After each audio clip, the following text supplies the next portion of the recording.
بسم اللہ الرحمن الرحیم۔ تمام بھائی اور بہنوں کو السلام علیکم۔ ناظرین گرامی، حضرت عیسیٰ علیہ السلام کے حواریوں نے ایک بار حضرت عیسیٰ علیہ السلام سے عرض کیا کہ اے عیسیٰ ابن مریم، کیا آپ کا رب یہ کر سکتا ہے کہ وہ آسمان سے ہمارے پاس ایک دسترخوان اتار دے؟ تو حضرت عیسیٰ علیہ السلام نے فرمایا کہ اس طرح کی نشانیاں تم کیوں طلب کرتے ہو؟ اگر تم لوگ مومن ہو تو خدا سے ڈرو۔ یہ سن کر حواریوں نے کہا کہ ہم نشانی طلب کرنے کے لیے یہ سوال نہیں کر رہے ہیں، بلکہ ہمارا مقصد یہ ہے کہ ہم شکم سیر ہو کر خوب کھائیں اور ہم کو اچھی طرح آپ کی صداقت کا علم ہو جائے، تاکہ ہمارے دلوں کو قرار آ جائے اور ہم اس بات کے گواہ بن جائیں، تاکہ بنی اسرائیل کو ہماری شہادت سے یقین اور اطمینان کلی حاصل ہو جائے اور مومنین کا یقین اور بڑھ جائے اور کفار ایمان لے آئیں۔ حواریوں کی اس درخواست پر حضرت عیسیٰ علیہ السلام نے بارگاہ خداوندی میں اس طرح دعا مانگی کہ اے ہمارے رب، ہم پر آسمان سے ایک دسترخوان اتار کہ وہ ہمارے لیے عید ہو، ہمارے اگلے پچھلوں کی، اور تیری طرف سے نشانی ہو، اور ہمیں رزق دے، اور تو سب سے بہتر روزی دینے والا ہے۔ حضرت عیسیٰ علیہ السلام کی دعا پر اللہ تعالیٰ نے فرمایا کہ دسترخوان تو اتار دوں گا،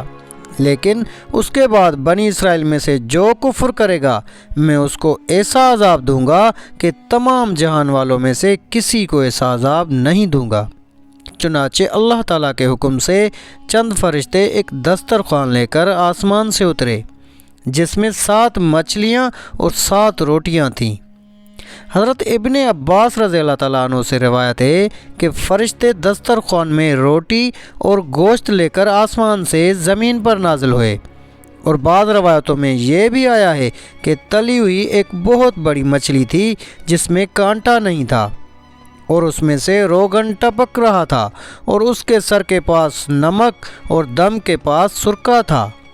اور اس کے ارد گرد قسم قسم کی سبزیاں تھیں اور 5 روٹیاں تھیں۔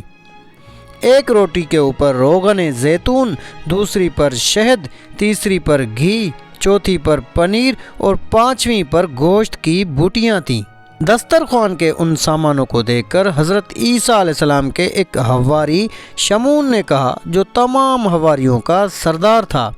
کہ اے روح اللہ، یہ دسترخوان دنیا کے کھانوں میں سے ہے یا آخرت کے کھانوں میں سے ہے؟ تو آپ نے فرمایا کہ یہ نہ تو دنیا کے کھانوں میں سے ہے اور نہ ہی آخرت کے،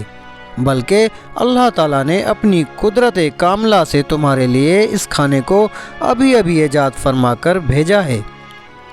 پھر حضرت عیسیٰ علیہ السلام نے بنی اسرائیل کو حکم دیا کہ خوب شکم سیر ہو کر کھاؤ، اور خبردار اس میں کسی قسم کی خیانت نہ کرنا، اور کل کے لیے ذخیرہ بنا کر نہ رکھنا۔ مگر بنی اسرائیل نے اس میں خیانت بھی کر ڈالی اور کل کے لیے ذخیرہ بنا کر بھی رکھ لیا۔ اس نافرمانی کی وجہ سے اللہ تعالیٰ کا ان لوگوں پر یہ عذاب آیا کہ یہ لوگ رات کو سوئے تو اچھے خاصے تھے، مگر صبح کو اٹھے تو کچھ خنزیر اور کچھ بندر بن گئے۔ پھر حضرت عیسیٰ علیہ السلام نے ان لوگوں کی موت کے لیے دعا مانگی، تو تیسرے دن یہ لوگ مر کر دنیا سے نیست و نابود ہو گئے، اور کسی کو یہ بھی نہیں معلوم کہ ان کی لاشوں کو زمین نگل گئی یا اللہ نے ان کو کہاں کر دیا۔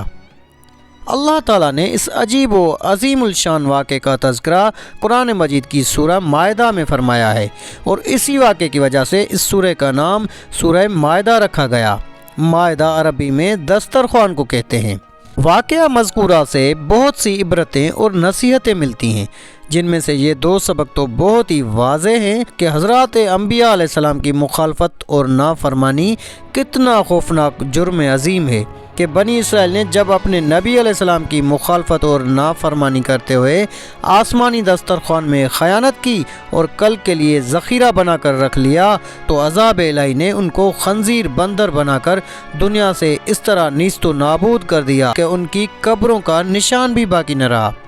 جو لوگ اللہ اور رسول کی امانتوں میں خیانت کرتے ہیں انہیں اس ہولناک عذاب سے عبرت حاصل کرنی چاہیے اور توبہ کرنی چاہیے۔ آخر میں اللہ پاک سے دعا ہے کہ اللہ پاک بھی ہمیں دین کی صحیح سے صحیح سمجھ عطا فرمائے اور اپنا فرما بردار بندہ بنائے۔ آمین یا رب العالمین۔